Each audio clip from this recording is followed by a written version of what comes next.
Hello friends, I am Praneeta. Welcome back to my channel travel made easy. आज हम लोग पहुंच रहे हैं नैनीताल हिल स्टेशन, जो कि उत्तराखंड के कुमाऊं क्षेत्र में स्थित है और इसे झील का शहर भी कहते हैं क्योंकि कई झीलों से घिरा हुआ है। और इसी नैनीताल के एक छोटे से शहर घोड़ा खास में एक मंदिर है जो गोलू देवता के नाम से जाना जाता है। भवाली से महज 5 किलोमीटर दूर है। सैनिक स्कूल के पीछे चोटी पर बना हुआ यह स्थित हजारों लाखों घंटियों से भरा हुआ है और इसकी एक इतिहास है जो हम अभी जानेंगे। सबसे पहले हम देख लेते हैं कि इसके लिए हमें पहुंचना कैसे होता है। तो सब इसको यहाँ तक पहुंचने के लिए अगर दिल्ली से आना है तो काठ गोदाम तक ट्रेन है, और अगर फ्लाइट से आते हैं तो पंतनगर तक फ्लाइट होती है और वहां से आप टैक्सियों से या प्राइवेट गाड़ियों से पहुंच सकते हैं। नैनीताल से गैराड से लगभग 147 किलोमीटर है और अल्मोड़ा से करीब यह 127 किलोमीटर दूर पड़ता है। यह बहुत ही बढ़िया और बहुत ही चमत्कारी मंदिर जाना जाता है। तो चलिए इसका इतिहास सुन लेते हैं। कुमाऊं क्षेत्र के चंपावत नामक गांव में कत्यूरी राजा झलराई बहुत ही न्यायप्रिय और बहुत ही प्रजा के सुख दुख का ख्याल रखने वाले व्यक्ति थे।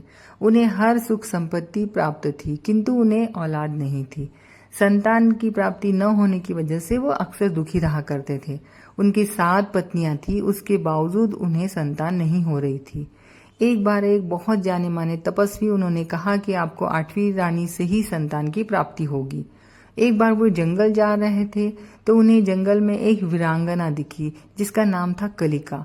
उन्हें वो बहुत पसंद आ गई और उन्होंने उनसे शादी कर ली। तत्पश्चात वो गर्भवती हो गई और उन्हें एक पुत्र के रूप में संतान की प्राप्ति हुई। किंतु ये बात 7 रानियों को बिल्कुल भी नहीं भाई। उन्होंने उस संतान को मारने की कोशिश की। एक बार उन्होंने उसे गाय के कोठे में डाल दिया ताकि वो मर जाए और दूसरी बार उसे नदी में जाकर फेंक दिया। नदी में बहता हुआ बच्चा वो एक मछुआरे के पास चला गया। मछुआरे ने जैसे ही उस बच्चे को देखा, खुशी से उसे अपना लिया और उसे अपने संतान की तरह पाल पोस कर बड़ा किया और उस मछुआरे ने उस बालक का नाम गोलूच रख दिया। कुछ समय पश्चात उसका नाम गोलू पड़ गया और कई लोग उसे गौर भैरव नाम से भी जानने लगे क्योंकि वह शिव का बहुत बड़ा भक्त था और उसमें एक अजीब तरह की शक्तियां थी। काफी होनहार बालक था। जैसे जैसे बड़ा होता गया उसकी ख्याति फैलती गई और अंततः राजा को इस बात का पता चल गया और राजा को ये भी पता चल गया कि वह उसी का पुत्र है।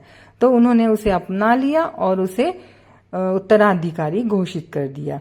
उसके बाद ये राजा बने तो इन्होंने भी प्रजा के साथ पूरा न्याय किया। उनके दरबार में जो भी व्यक्ति समस्या लेकर आते थे उनका पूरा समाधान वो करते थे। तो इसीलिए ये जो राजा थे वो बहुत प्रसिद्ध हुए अपने न्याय के लिए। कई सालों बाद जब इस मंदिर की स्थापना हुई तो कहा जाता है कि इस मंदिर में भी वैसे ही न्याय मिलता है जैसा कि उनके जमाने में मिला करता था। तो यहाँ पर लोग आते हैं, श्रद्धालु लोग, और चिट्ठी पत्र, और कई लोग तो यहाँ पर स्टैम्प पेपर में भी कुछ लिख कर अपनी जमीन जायदाद की समस्या का निवारण करते हैं। यहाँ पर वो चिट्ठी लटका के जाते हैं और जब उनकी मन्नत पूरी हो जाती है तो यहाँ पर वो घंटियों का दान कर देते हैं। यहाँ पर जिसको जैसा लगता है उस हिसाब से यहाँ पर घंटियां वो दान करके जाते हैं। देखिए फ्रेंड्स, यहाँ पर कितनी सारी अनगिनत चिट्ठियां हैं, अनगिनत यहाँ पर स्टैम्प पेपर लगे हुए हैं और उसी तरह से यहाँ पर तरह तरह की घंटियां भी हैं। तो इसीलिए इस मंदिर को न्याय का मंदिर कहा जाता है। इसीलिए कहा है कि ना किसी वकील की जरूरत है, ना किसी जज की जरूरत है, ना किसी अदालत की जरूरत है। तो ये ऐसा चमत्कारी मंदिर है। चलिए फ्रेंड्स, हमारा यहाँ का सफर यहीं समाप्त होता है। मिलते हैं अगले किसी और डेस्टिनेशन पर। तब तक के लिए बाय बाय। घूमिए फिरिए, मजे करिए और अपना ख्याल रखिए। Thank you for watching. जय हिंद। और please like, share and subscribe.